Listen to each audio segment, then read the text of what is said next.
पॉलीहाइड्रोमिनोस ये एक medical term होता है जो कि यूज किया जाता है जब गर्भाशय में बच्चे के आसपास का जो पानी होता है, जिसे एमनियोटिक फ्लूइड या फिर लाइकर भी कहते हैं, उसकी मात्रा नॉर्मल से बढ़ जाती है।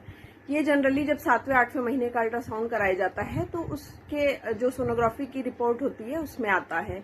रिपोर्ट में अगर आप देखेंगे तो AFI यानी कि एमनियोटिक फ्लूइड इंडेक्स करके लिखा होगा, जो 18 सेंटीमीटर या फिर 18 सेंटीमीटर से ज्यादा अगर है तो वो पॉलीहाइड्रोमिनोस कंडीशन में उसको बताते हैं।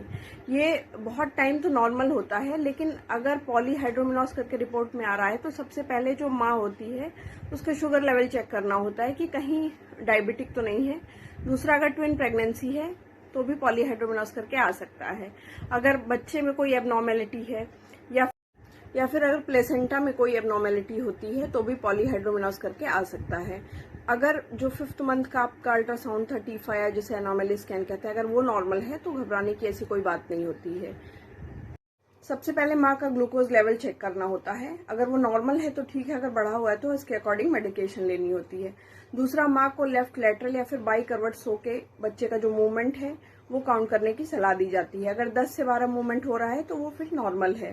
प्रोटीन इनटेक आपको बढ़ा देना है, प्रोटीन रिच डाइट लेनी है और पानी ठीक ठाक पीना है। बॉडी को हाइड्रेशन प्रोवाइड करना है, ऐसा नहीं कि हाँ पानी बढ़ा हुआ है तो पानी कम पिए।